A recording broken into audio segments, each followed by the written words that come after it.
Chère Castélonaise, chers Castélonaise, je vous souhaite à toutes et à tous une belle et heureuse année 2021.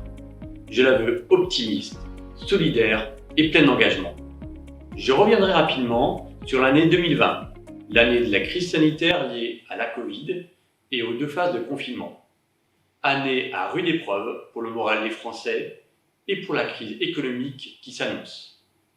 Malgré cela, différentes formes de solidarité se sont formées. L'année 2020 a été marquée par la crise sanitaire. Fort du bilan du premier confinement, au printemps, nous avons adapté les usages au second confinement en novembre. Les services municipaux restent ouverts. La médiathèque propose un service prêt à emporter. Lancement d'un numéro solidaire Allo Mérite Covid, permettant un service à la population de livraison de courses à domicile. Une campagne de soutien à l'économie locale avec consommer Noyat Châtillon-sur-Seiche, banderoles, stickers sur les vitrines, Facebook des annonces des commerçants. Une distribution de masques pour tous les enfants des écoles par la ville et la FCPE, sachant qu'en mai, l'ensemble des habitants avaient reçu un masque acheté par la métropole et fabriqué par des bénévoles. Au Sud-Seiche, des travaux de requalification des espaces publics et coulées vertes ont été lancés. Le quartier de Lise, qui n'est pas encore achevé, continuera ses travaux durant 2021. Réfection de la toiture Raymond Perrin, et ainsi, nous avons aussi installé des nouvelles structures de jeux comme le bateau échoué, Parc du Moulin et quartier Sud-Seiche. Le repas des aînés a été maintenu en février dernier. Les seniors sont partis en vacances dans le Rhône-Alpes, Beaujolais en septembre. Et je suis fier de l'adhésion du CCAS au dispositif 4 sortir de la métropole. Concernant la sécurité, nous avons voulu aller vite. Mise en place de la zone bleue pour les stationnements et les commerces en centre-ville, acquisition de barrières anti-véhicules béliers pour protéger le marché et les manifestations, et aménagement routier en campagne et en ville. L'enfant jeunesse n'a pas été oublié.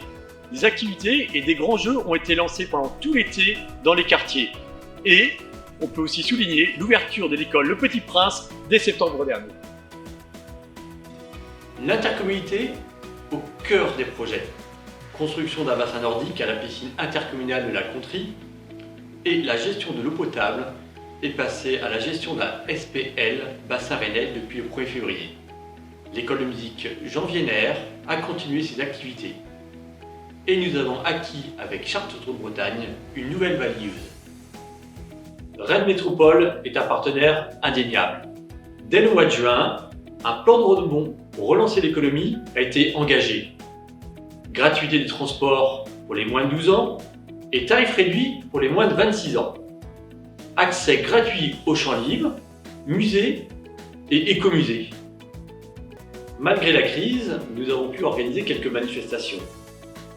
L'accueil d'un spectacle, festival Marmaille en fugue, 2 ciné plein air pendant l'été et des flâneries artistiques virtuelles en remplacement du traditionnel salon de la peinture et de la sculpture. La démocratie participative doit être au cœur des décisions. C'est pourquoi nous avons créé les comités consultatifs. Afin de répondre aux attentes des Castélonaise et aussi répondre au projet pour lequel nous avons été élus, chaque adjoint ou délégué devra développer une feuille de route sur l'année à venir. Pour l'équipe municipale, 2021 sera l'année de lancement de différentes études, du démarrage de concertation avec les associations et les habitants, qui auront pour but de décliner les projets pour le mandat 2021-2026 vers une vision 2030. Tout d'abord, une grande concertation regroupant l'ensemble des acteurs liés à la petite enfance, l'enfance et la jeunesse, afin d'écrire le projet éducatif local de la ville. En parallèle, nous lancerons l'étude de construction d'un bâtiment pouvant accueillir dans de bonnes conditions les enfants castélonaise. L'ensemble des tarifs enfance seront revus, pour objectif de limiter les effets de seuil. Nous relancerons la semaine enfant-jeunesse et aussi une nouvelle formule pour le conseil municipal enfant. Nous mettrons en place des dispositifs d'engagement citoyen jeunesse. Aussi, et afin de soutenir les causes nationales, comme celles contre les discriminations, les maladies, nous lancerons des mois à thématique.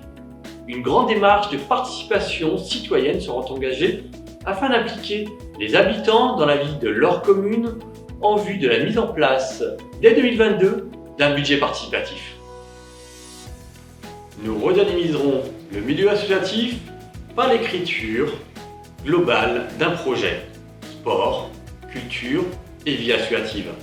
Fédérer les associations autour d'un nouveau projet de forum des associations et d'une journée sportive des bénévoles.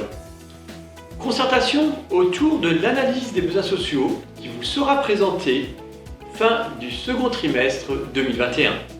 Nous aiderons l'épicerie sociale à retrouver un second souffle. Afin de limiter la fracture numérique, nous allons créer un poste d'animatrice numérique. La culture comme vecteur de lien, avec la mise en place d'une programmation annuelle et régulière et hors les murs. La médiathèque, naturellement, continuera de programmer des animations pour tous. J'espère que vous apprécierez la refonte du journal municipal et prochainement du site internet.